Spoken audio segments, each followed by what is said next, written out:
తెలుగు ప్రేక్షకులకు నమస్కారం. నేను మీ ప్రసాద్ మండల. కొద్ది రోజుల క్రితం శ్రీకాకుళం జిల్లాలో జరిగిన ఒక హత్య ఉదంతం ప్రస్తుతం రాష్ట్ర వ్యాప్తంగా సంచలనంగా మారింది. ఇదే విషయంపై స్పందించేందుకు శ్రీకాకుళం డీఎస్పీ వివేకానంద గారు ఉన్నారు. వివేకానంద గారు కొద్ది రోజుల క్రితం కళావతి హత్య గురించి రాష్ట్ర వ్యాప్తంగా సంచలనం జరిగింది. ఈ ఘటనకు సంబంధించి మీ దగ్గర ఉన్న వివరాలు ఏ విధంగా?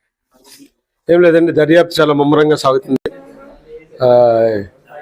ఆల్మోస్ట్ మేము కస్టడీలో తీసుకున్నటువంటి వ్యక్తులను కూడా అన్ని కోణాల్లో కూడా వెరిఫై చేశాం. ఘటన అంటే అది ఏమి అక్కడ ఉన్నటువంటి వ్యక్తితో పరిచయం ఉంది.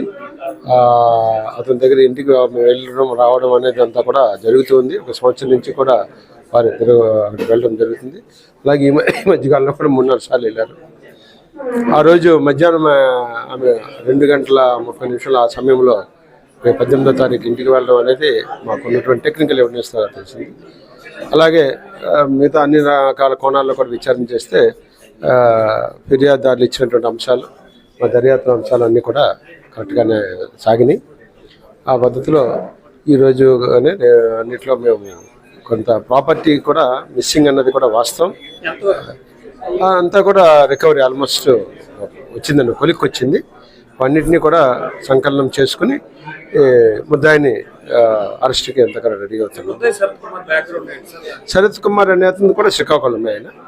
ఆయన ఒక జనరేటర్ మెకానిక్గా పనిచేస్తున్నాడు. వాళ్ళ ఫాదర్ కూడా జనరేటర్స్ బాగు చేస్తూ ఉండేవాళ్ళు. ఇతను కూడా జనరేటర్స్ బాగు చేయడం, సెకండ్ హ్యాండ్ జనరేటర్ అమ్మడం అనేది ఇతను వృత్తి.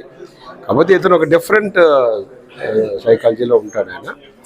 సో దాని మీద పూర్తి స్థాయిగా విచారణ జరుగుతుంది. నేను ఇంకా ఆ విచారణ అయినాక మీకు అరెస్ట్ సమయంలో పూర్తి అంశాలు కూడా మీకు తెలియదు. ఇప్పటి వరకు అతని మీదే పూర్తిగా ఆధారాలు లభించినాయండి.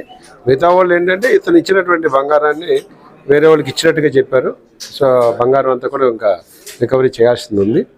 అంతా చేసిన తర్వాత మీకు పూర్తి స్థాయిలో అరెస్ట్ సమయంలో అన్ని వివరాలు తెలియపరుస్తారు. బయటికి వార్తలు వస్తున్నాయి, నిందితుడు ఎవరైతే వాళ్ళ తండ్రిని చంపడానికి కూడా ప్రయత్నించాడు, స్నేహితులతో పదే ఈ విషయం డిస్కషన్ చేశాడు, తండ్రి అలాంటి డబ్బులు ఇవ్వడంతో దానికి కూడా చర్చ జరిగింది. ఆ అంశాలు అయితే లేదు, బట్ ఈజ్ డిఫరెంట్ సైకలాజికల్ డిజార్డర్లో ఉన్నటువంటి వ్యక్తిగా మాకు అనిపిస్తున్నాడు. ఎందుకంటే మాకు ఇప్పుడు దాకా దర్యాప్తులో వచ్చిన అంశాలను బట్టి చూస్తుంటే ఈజ్ డిఫరెంట్ క్యారెక్టర్. సో ఇంకా పూర్తిగా మేము అరెస్ట్ సమయంలో మాకు ఇంకా అన్ని ఇంట్రాగేషన్ అనేది ఇంకా జరుగుతుంది. అంతా మాకు ఇంకా చాలా సమాచారం రావాల్సింది ఉంది. వచ్చిన తర్వాత మీకు పూర్తిగా అన్ని వివరాలు కూడా తెలియదు. ఏ సెక్షన్ కింద కేసు నమోదయ్యింది, శిక్ష రుజువైతే, ఆరోపణ రుజువైతే తీవ్రత ఏ విధంగా ఉంది జరిగేది? ఇట్స్ మర్డర్ ఫర్ గెయిన్ అండి.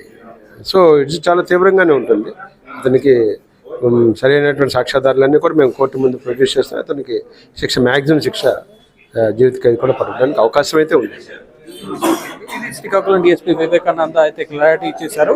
కొద్ది రోజుల క్రితం శ్రీకాకుళం నగరం నుండి న్యూ కాలనీలో ఒక వివాహిత హత్యకు గురైంది. అయితే ఆ వివాహతకు అందులో ఎవరైతే ముద్దాయిగా ఉన్న శరత్ కుమార్కు వీరిద్దరి మధ్య సంబంధం ఉందన్న విషయం తర్వాత విచారణలో వెలుగులోకి వచ్చిందని డిఎస్పీ వివేకానంద అయితే స్పష్టం చేయడం జరిగింది. అయితే మాదక ద్రవ్యాలు ఇతర వాటికి అలవాటు పడ్డ నిందితుడు శరత్ కుమార్ పదే ఇటువంటి ఘటనలకు పాల్పడుతూ ఉన్నాడని, భవిష్యత్తులో ఆయనపై ఈ ఘటన నేపథ్యంలో జీవిత ఖైదు కూడా పడే అవకాశం ఉందని శ్రీకాకుళం డిఎస్పీ వివేకానంద స్పష్టం చేస్తున్నారు. శ్రీకాకుళం నుంచి కెమెరా పర్సన్ ప్రసన్న కుమార్తో ప్రశాంత్, తెలుగు న్యూస్.